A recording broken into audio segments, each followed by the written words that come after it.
Mr. President, I rise today to salute Vermillion County, Indiana, on the occasion of its Bicentennial, which occurred earlier this month.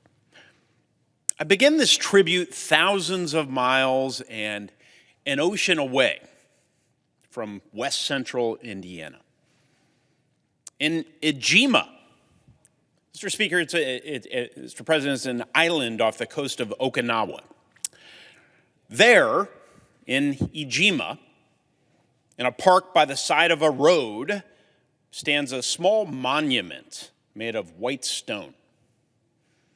There's a bronze plaque that is placed near its base, and it reads, "At this point, the 77th Infantry Division lost a buddy, Ernie Pyle, 18th April, 1945.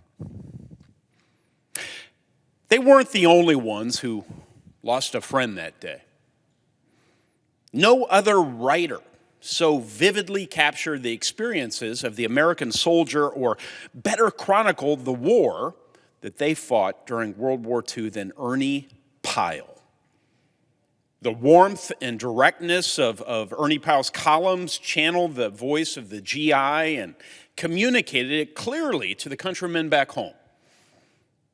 Pyle was, by so many accounts, America's greatest war correspondent.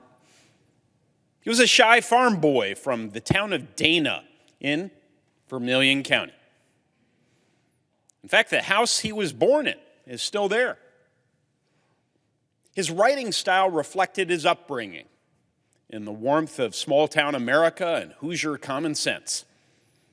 And that monument that I mentioned, near the spot he died, it's just one of the incredible things that Vermillion County's people have accomplished, and how the values instilled there made them possible. Now, I will allow that not all Americans have heard of this part of Indiana. After all, it's a small spot on the map, bounded to the east by the Wabash River, 7 miles wide, 37 miles long, home to less than 16,000 citizens. But as Ernie Pyle's life demonstrates, we are all, each and every one of us, better off because of the Hoosiers who have called Vermillion County home. They've done great things, and they've done them quietly, in and far away from their own communities. In fact, when our union was in peril, our freedoms threatened, Vermillion County's residents answered the call again and again and again. They fought in the siege of Vicksburg, suffered in the misery of Andersonville.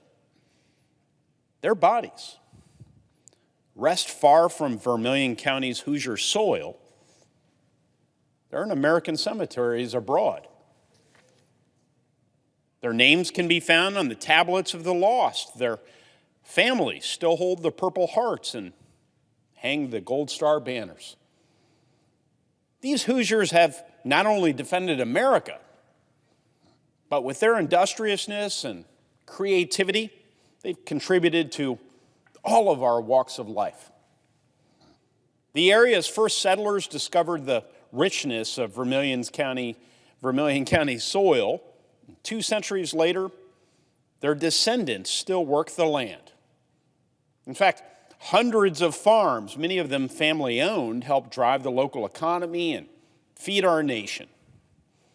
Vermillion County has provided much else, though. Leaders who have risen to Indiana's highest offices.